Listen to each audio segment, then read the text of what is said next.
Uno de los episodios más sentimentales de la historia de la literatura es el narrado por Dante Alighieri en el canto quinto de Infierno de la Divina Comedia. Y bueno, Dante, acompañado de Virgilio, visita el círculo segundo del infierno en el que penan los lujuriosos, ¿no?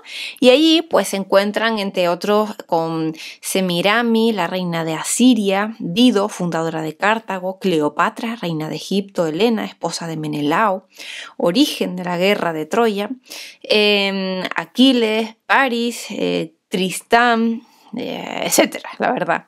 Y a la vista de tantos amantes desgraciados, Dante siente su corazón invadido pues por la piedad, ¿no? Y más todavía cuando de pronto se encuentra con Paolo y Francesca estrechamente unidos.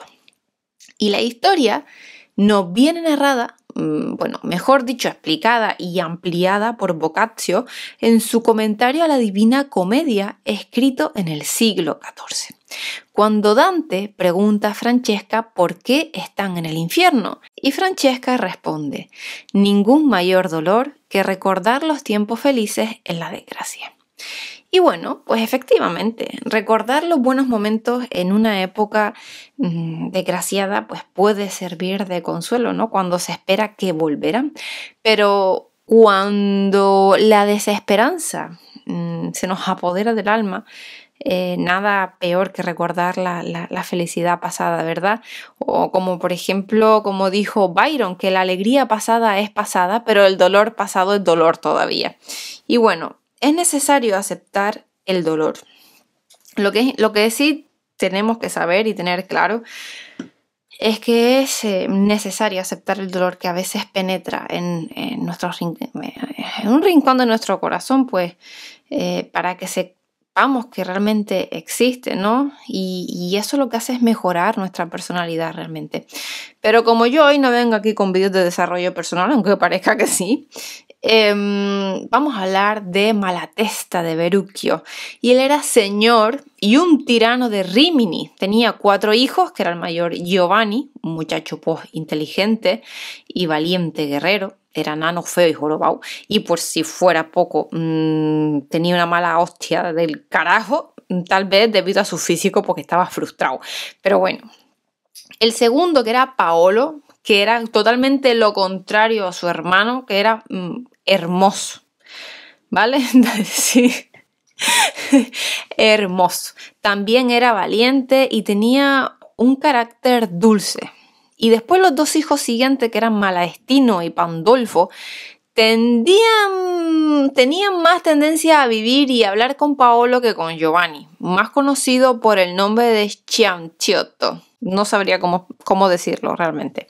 Pero el viejo Malatesta buscaba esposa pues para su hijo mayor, Alfeo, heredero de su señorío, y un día Cianciotto, el feo, se presentó ante él diciendo que en la ciudad de Rávena había encontrado la mujer con la que quería casarse, que se llamaba Francesca y era hija de Guido da Polenta, que era el señor de Rávena.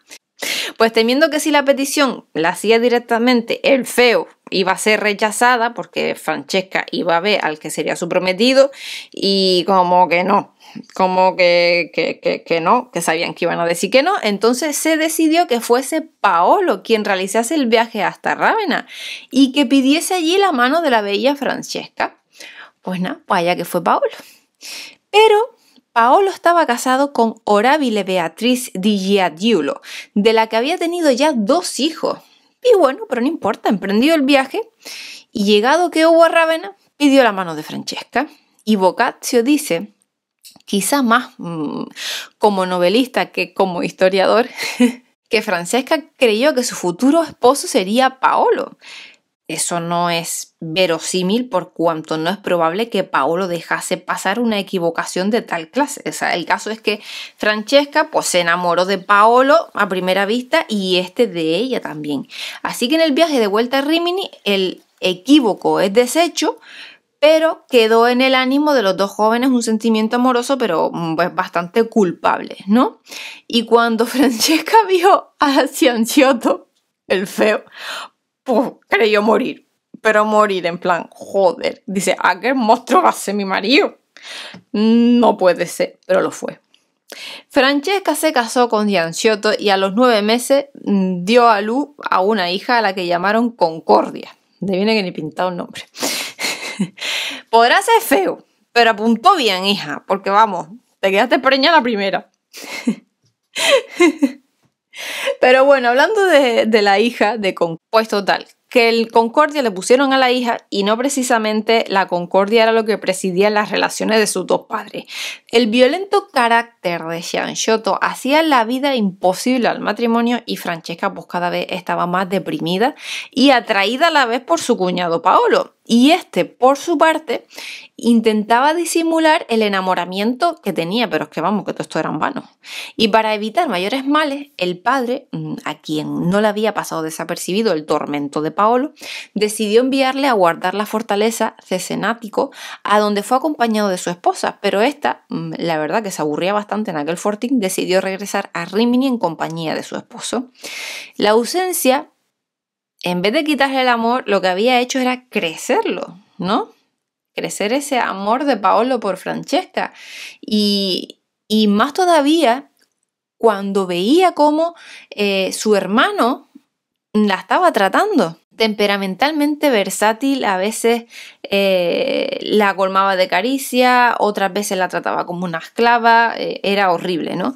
Y poco a poco, pues Paolo y Francesca se iban viniendo a través de la mirada, de una sonrisa, de un gesto de comprensión. Ninguna palabra de amor cruzaron, pero ambos sabían que estaban enamorados. Y un día se encontraron en el jardín y para distraerse pues leían un libro que por casualidad era la historia de Lanzarote del Lago y de sus amores con la reina Ginebra. Y muchas veces la lectura de aquellas aventuras de amor pues les impulsó a mirarse a los ojos y sintieron pues que la sangre como huía de sus mejillas, pues obviamente pues por esa pasión retenida. Pero cuando llegaron al punto en el que Lanzarote se atreve a besar a la reina Ginebra, Paolo tembloroso le besó en la boca. Galeot fue el libro y quien lo escribió aquel día no leímos más. Así se escribe. Galeotto, en castellano llamado muchas veces Galaor, es el caballero que sirve de intermediario entre los amores de Lanzarote y la reina Ginebra. Y el nombre, bueno, pues ha pasado de propio de persona a nombre común para significar en italiano alcahuete o persona que ayuda a los amores a los demás. Lo que aquí sería como una Celestina, vamos, o tercera rueda también. Y en este momento les sorprendió Gianciotto, el cual, pues desenvainando su espada, les mató a los dos. Por esto Dante los coloca en el infierno, ya que no tuvieron tiempo de arrepentirse, pero siente por ello pues una piedad tan grande que termina el canto diciendo: mientras que un espíritu esto decía, el otro lloraba de modo que de piedad me vino algo así como si muriese y caí como cae un cuerpo muerto. Francesca, como la ha concebido Dante, es más viva y verdadera que no la puede mostrar la historia. Tal vez esta haya sido inventada por Boccaccio y realmente pues no corresponda a la realidad, pero Francesca es la primera mujer viva y verdadera aparecida en el horizonte poético de los tiempos modernos. Francesca no tiene ninguna característica vulgar o malvada como odio, rencor o despecho. Tampoco es verdad que tiene ninguna lo que es especial característica de bondad, ¿no? Porque parece que en su ánimo no pudiera existir otro sentimiento pues que el amor que sentía por su cuñado. Vamos. O sea, pues al fin y al cabo es como su felicidad y a la vez su miseria, ¿no? Esta omnipotencia y fatalidad de la pasión que se apodera de toda el alma y la lleva hacia el amado, pues con plena conciencia obviamente de culpa, que es lo que caracteriza su amor.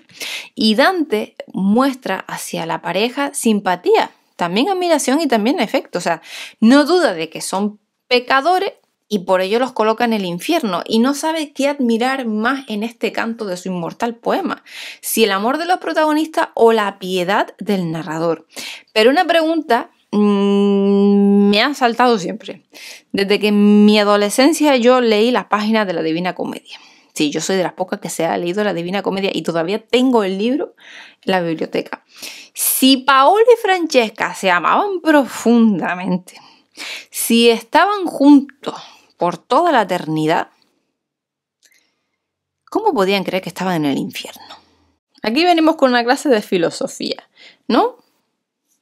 Repito, si Paolo y Francesca se amaban profundamente, si estaban juntos por toda la eternidad, ¿cómo podían creer ellos que estaban en el infierno? Díganmelo ustedes, ¿eh?